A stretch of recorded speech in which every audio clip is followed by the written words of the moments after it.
dito sa pansit ni ate, ano, ang daming mantika.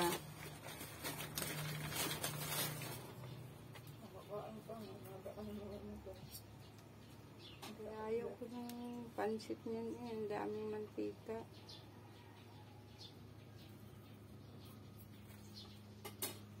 Yung hindi ko siya ang dami akong kumain ngayon. Bakit?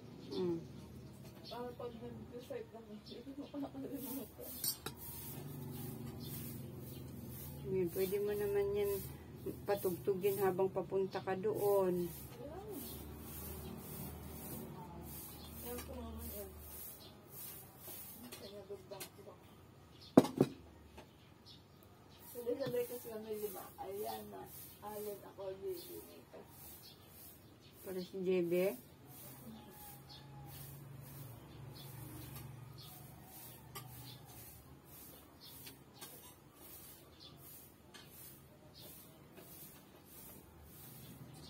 Mag-lipstick ka lang, Min. Okay na yun. Oo. Hindi ko kayo mag-makeup. Makakasunscreen nga lang. Ay, sana kung may sunscreen ako yung halagang palba ang ama. Kaya hanggang yung hindi ako Nag-video ako. Yung hindi ako mag-oily. Ano? Sunscreen? Naku, ang pera. Ano? 250 tayo. 250 ka, gastos ka pa.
Good morning guys.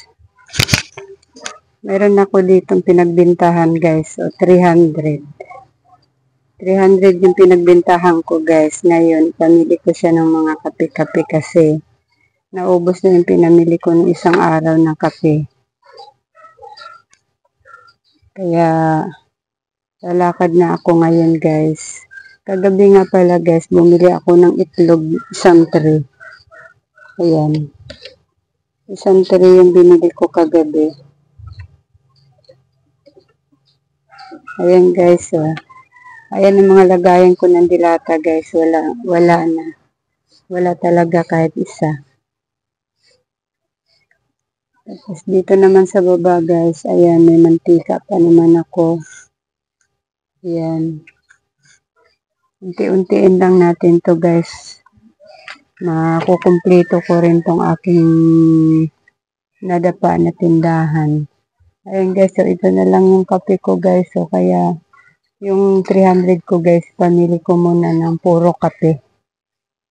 Ayan. Yan yung laman ng tindahan ko guys. Ayan. Doon yung mga garapon ko walang laman. Ito naman yung mga pigtas-pigtas ko. Ayan. Isa na lang yung Milo ko, kaya bibili ako ng Milo guys. Hindi ko alam kung kalahati ba bibilin ko isang dosena na. Ayan. Ito naman yung mga sabunan at shampoo ko guys. So. Ayan.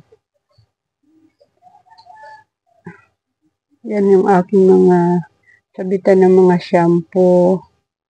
Downy sabon na powder. Ayan. Ayan. Wala na akong liquid na Ariel. Hindi ko alam guys kung bukas pabibilhin ko yung anak ko sa bayan kahit magdala siya ng halagang 500. Kasi importante kasi sa akin yung mga liquid guys mabili dito sa akin. Yun ang binibili ng mga kapitbahay ko. Ayan guys, lalakad na ako guys para bumili ng mga kape-kape guys. Mamaya uli guys.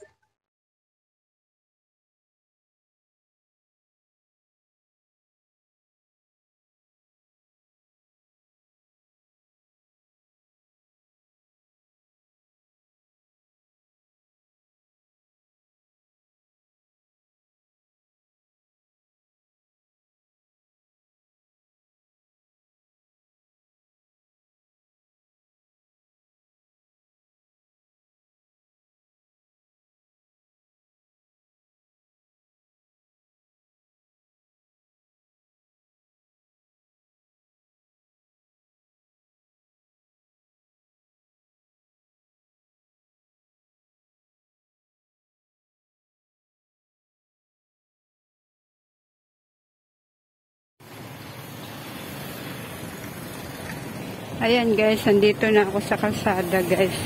Dito ako sa kabilang grocery pupunta. Kasi medyo malayo-layo yung isa kaya dito muna ako sa kabila mamili.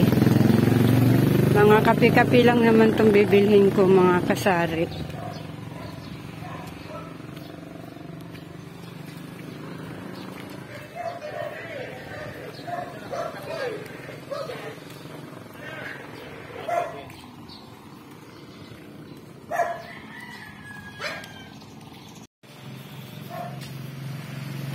Maglakad-lakad muna ako mga kasari. Maaga pa mag-aalas 7 pa lang. Lakad-lakad tayo. Para kahit paano nakapag-exercise ng konti.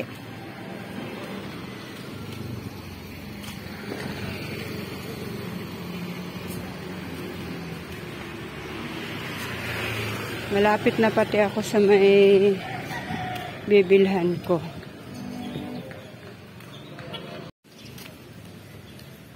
Andito na ako mga kasari. Malapit na.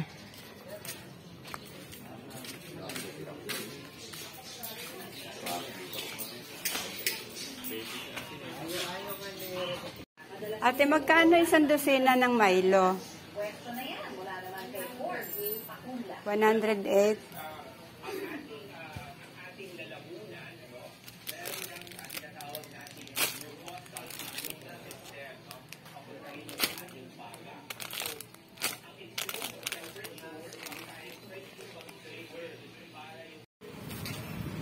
Ayan guys, nakapamili na ako guys.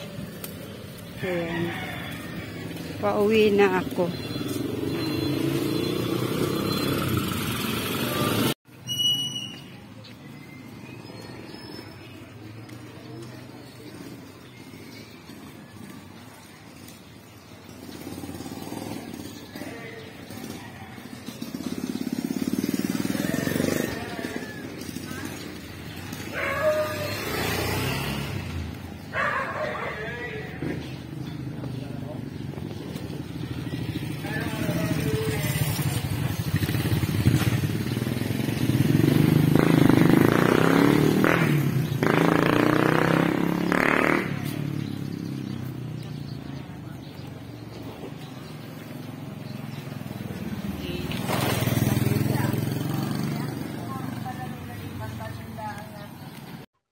Ayan guys, nakauwi na ako guys.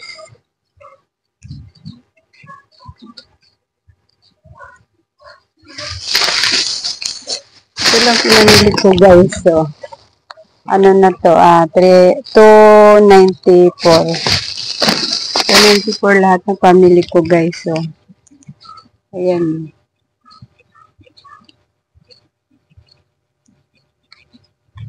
$294 lahat na pamili ko.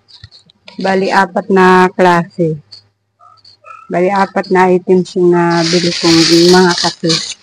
Ang binili kong Milo guys, 1 dosena na.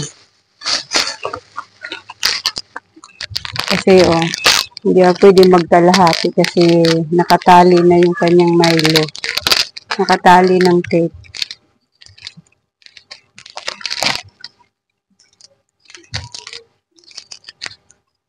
Mini grocery lang yun guys. Pwede akong pumasok doon. Hindi katulad doon sa isang binilhan ko kahapon. Yung pinuntahan ko ngayon, pwede kang pumasok, pwede kang mamili kung anong gusto mong bilhin. Yan. 1 dosena ang benta niya guys ay bayo ko sa'yo. Isang dosena daw nitong Milo, 108. 108 ang benta niya sa akin. Tapos, kopi ko karamilo kasi may naghahanap sa akin nito kaya bumili ako kalahati. Ayan. Kalahati lang guys para marami tayong items na mabili. Kaysa naman bibili ako ng 1 dosena, naka-stack lang dyan. Bago maubos, matagal. Kung kalahati ang bilhin ko, ayan, makakabili pa ako ng ibang items. Kasi nga, itong tindahan ko guys, ilan-ilan yung nabili na, ilan-ilan lang yung mga bahay dito na nabili sa akin. Tapos, kopi ko blanca, ayan. Noong isang araw lang ako bumili. Naubos na agad. Isa na lang yung natira. Yan. Noong isang araw lang ako bumili mga kasari. Isa na lang natira. Kaya bumili uli ako ng kalahati. Ayan.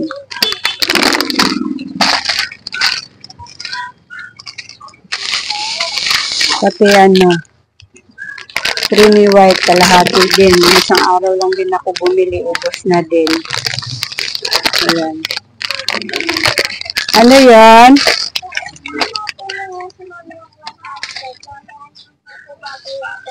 Hindi, kapamimili ko lang. Si 50 lang na pinagbintahan ko dito. Si 50 na lang kasi namili ako ng kape. Ayan. Ayan guys. May pumunta dito sa akin guys. Pautang daw ng 100. Ngayon, pag yung may mga pera sila, doon sa labas sila namimili. Diba? Nakakatuwa yung ganung tao, guys. Yung pag-uutang dito tatakbo sa akin, pero pag nabili sila, dun sila sa labas nabili. Nakakatuwa lang yung ganung tao. Yung kahit sino ba, yung parang ano sa dibdib mo nung pahiramin mo sila tapos pagbibili din sa labasan. Eh wala, namili ako guys. Ang napamili ko kulang-kulang 300. 294 ang napamili ko. 100 ang hinihiram. Eh magkano na lang tong bariya ko dito oh.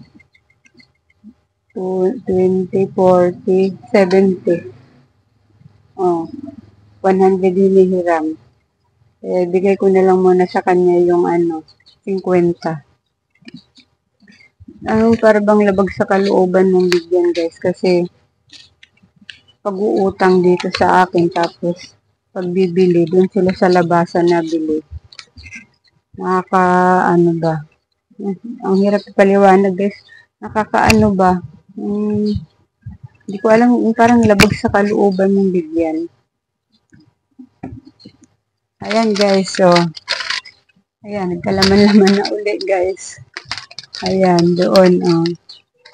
Ayan, nagkalaman-laman na uli guys. Sabi ko sa inyo guys, ipapakita ko sa inyo talaga guys kung paano ko siya mapapadami. 50?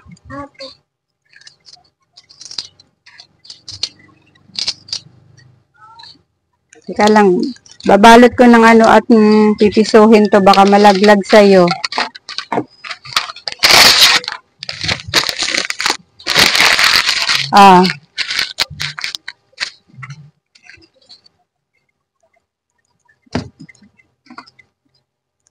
Ayan guys, binigyan ko na lang ng 50 guys kasi lang tong pera ko dito si 70 kasama mga pipisuhin. Mayroon pa naman ako dito ibang pipisuhin guys. Tapos ito, may 20 pa akong pipisuhin dito sa labas. Ayan. Nakakaawa din naman guys, hindi mo bigyan. Kaso nga lang, hindi mo maiwasan na isipin mo na labag sa kalooban mong bigyan kasi gawa nga nang naiinis ako, gawa nang dun sila, pag may pera dun sa labas nabili.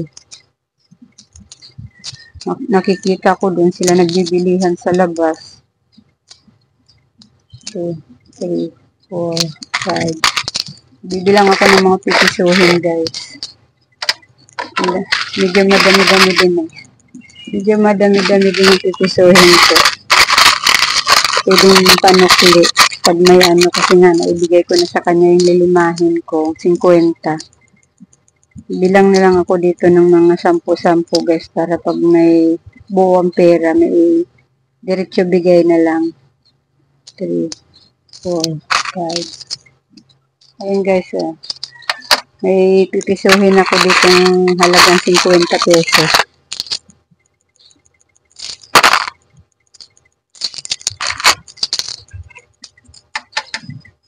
Alam niyo ba guys, nung araw, kaliitan ng anak ko.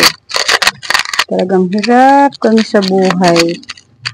Ay, akala mo naman yumaman na ako eh. Hirap, wala talaga kami noong araw guys. Sabi ko sa inyo guys, nagtitiis kami ng ng hindi na lang kakain. 1, 2, 3, 4, 5. May kapitbahay naman ako nahihiraman guys, kaso nga lang minsan talaga tinitiis kung wag na lang kami kumain noong araw. Kasi nahihiya na ako nang maya ako utang sa kanila.